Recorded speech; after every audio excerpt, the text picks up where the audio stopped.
Media আইসি কোনো রাস্তা তুলে মিডিয়া না সাপোর্ট দেখাতে মিডিয়া না সব পর্যন্ত আমরা লাল করতে দেব না। হ্যাঁ লোকটা কালো কথা আইসি হইছে আগে মিডিয়া না আইলে আমি ঠিক দেব না। সেই মিডিয়া আসবে তা গেল কথা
মিডিয়া আসে মিডিয়া চলে আসছে মিডিয়া আসো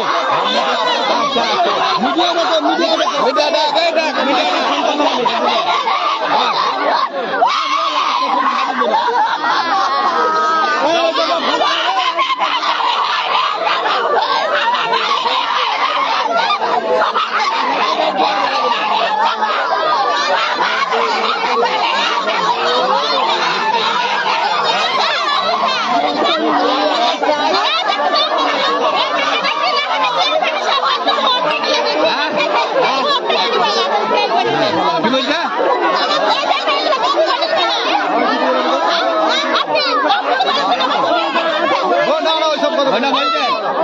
ওই কথা বলে আমি মুসলিম ছেলে ওইসব কথা বলে ওইসব কথা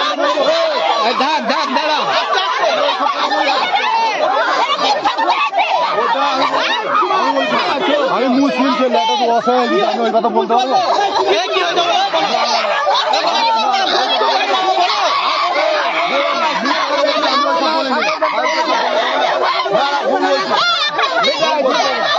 ভুল বলছি আগালি বলো মিডিয়া মিডিয়া মিডিয়া না সব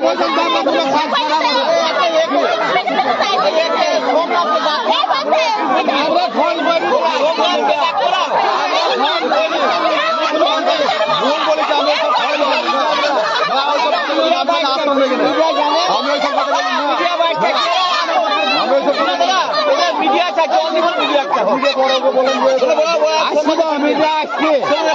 মিডিয়া আসছে মিডিয়ার ওইসব কথা আমরা বলিনি বুঝলেন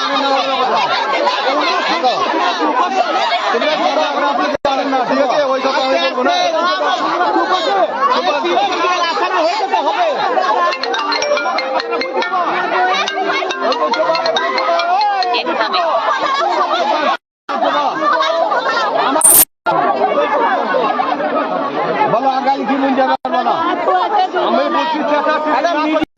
হ্যালো, আবার স্বাগত জানাই আমাদের ফেসবুক পেজে।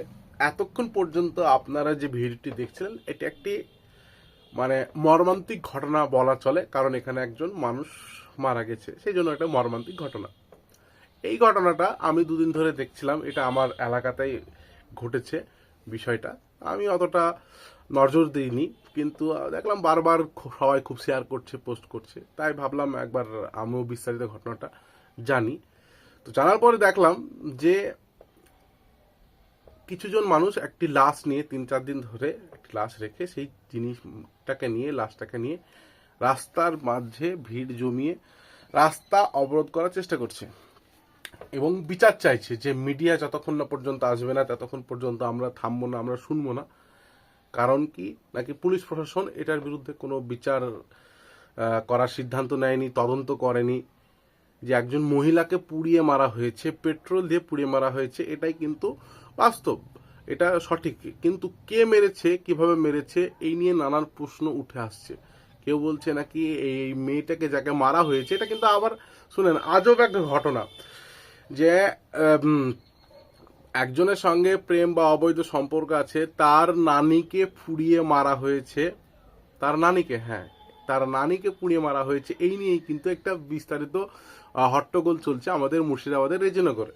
এটাই হচ্ছে গরমাগরম টপিক। তো বিষয় হচ্ছে যে নাতনিকে বা নাতনির প্রেমিক এসে মারলো, এটা একটা যৌক্তিক বা অযৌক্তিক সেটা এখনো পর্যন্ত পুলিশ প্রশাসন তদন্ত করে পায়নি। বা বাড়ির লোকে যে ওরা দোষারোপ করছে যে নাতনির সঙ্গে যার প্রেম ছিল সেই নাকি পুড়িয়ে মেরেছে, এরকম নানান ধরনের প্রশ্ন উঠে আসছে। কিন্তু এখনো পর্যন্ত সঠিক ইনফরমেশন পুলিশ এনে দিতে পারেনি, চেষ্টা চালাচ্ছে। আমি এখনই একজনকে পুলিশের মধ্যে কাজ করে তাদেরকে একবার জিজ্ঞাসা করলাম, বলল যে তারা খোঁজাখুঁজি চালাচ্ছে, আনার চেষ্টা করছে যে এই বিষয়টা কি হয়েছে, তদন্ত চলছে। তো একটা আজব ঘটনা, সরকার এমনিতেই তো অবৈধ সম্পর্কটাকে বৈধ করার চেষ্টা করছে, তার উপর এরকম ধরনের নানান কুকর্ম কাজ কিন্তু আমরা আগামী দিনেও দেখতে পাবো। তো অবৈধ সম্পর্ক থেকে আপনারা যতটা পারবেন দূরে থাকুন। যদি আপনার কাউকে ভালোই লাগে বা ভালোবেসে ফেলেন, সেটা সামাজিকভাবে আনার চেষ্টা করুন, এটাই আমার আপনাদের কাছে একটা আবেদন। তো এরকম হট্টগোল বা এরকম খুনাখুনি করার চেষ্টা কখনোই করবেন না।